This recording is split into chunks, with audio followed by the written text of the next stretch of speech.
I'm now calling the Minister of Agriculture, Honorable Steenhuisen.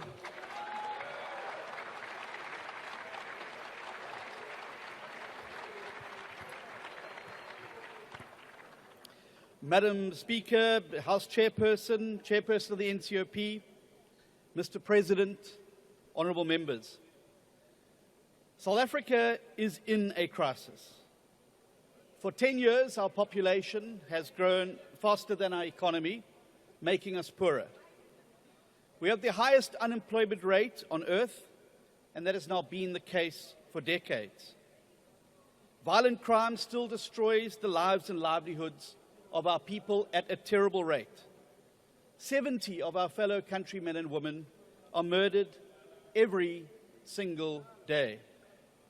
Our education outcomes continue to steal our children's futures, and positive progress is slow. 8 months ago, the Democratic Alliance entered the Government of National Unity for 2 reasons. First, to prevent the MK from getting their hands back on the levers of power, where they would be able to loot another 4.9 trillion rand of our GDP and plunge our country into another 9 wasted years, where it wouldn't be the school children, it wouldn't be the poor that benefit, it would have been the same old elite that ate out of the trough of the public purse and have led our country to where it sits today.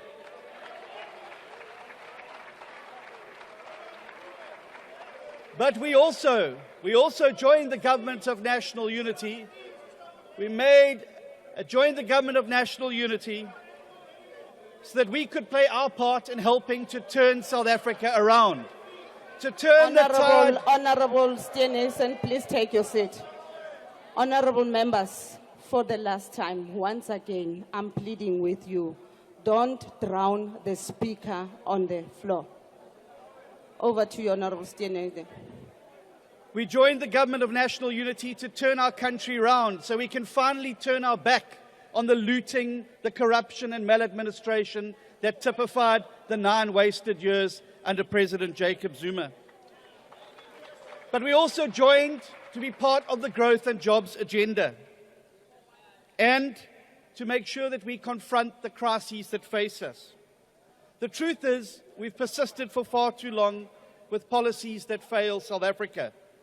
State monopolies being bailed out over and over again.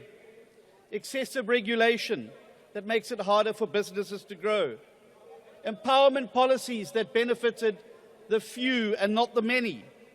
And a tariff regime that pushes up prices with no benefit, even to the companies that those tariffs are meant to protect.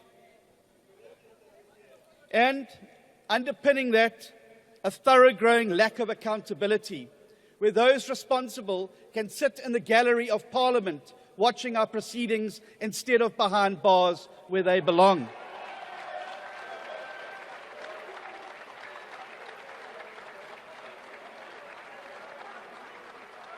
Worse still, in the face of this crisis, we've yet to respond with the urgency and determination to make a clean break from the past and to set forth boldly on a new path of success.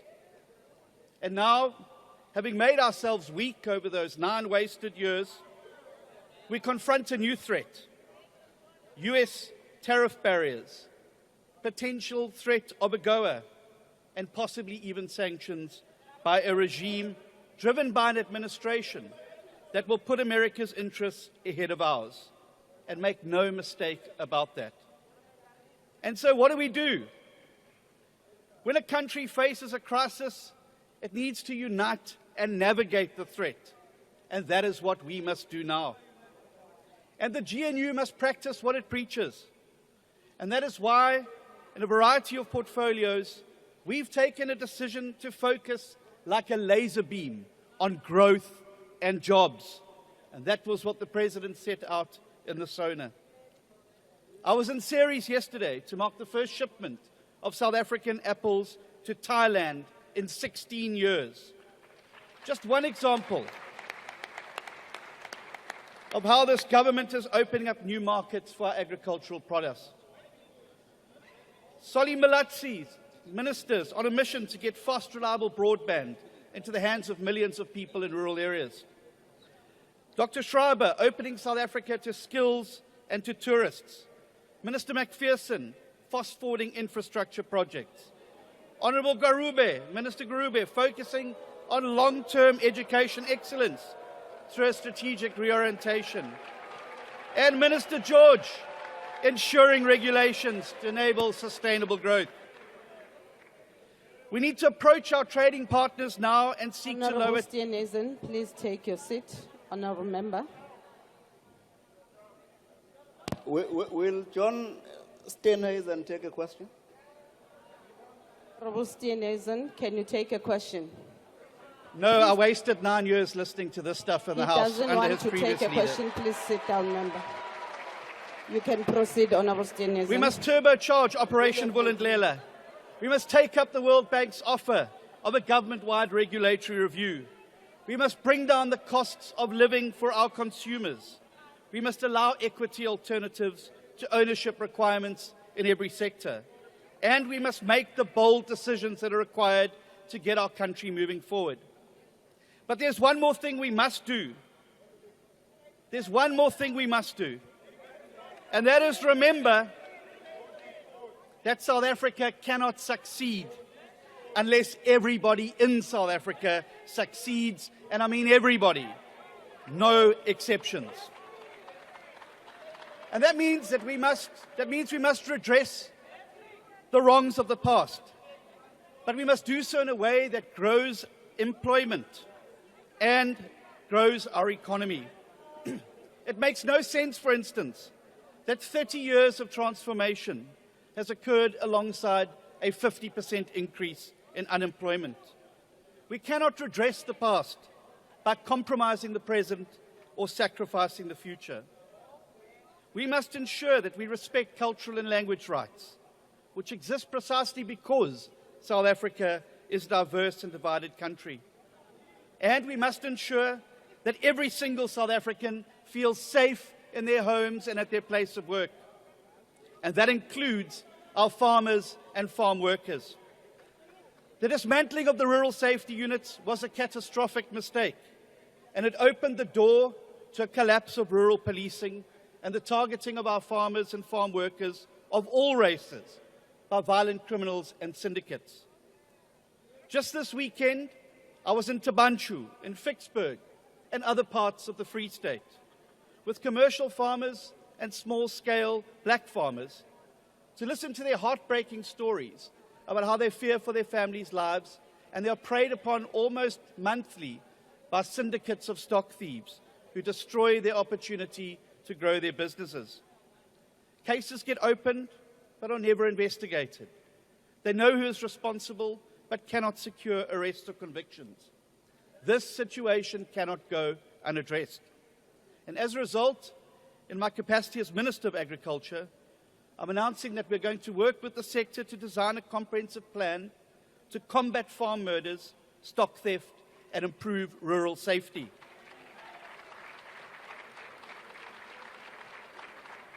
I look forward to collaborating with the Minister of Police and the entire Justice and Security cluster to bring an end to the scourge once and for all.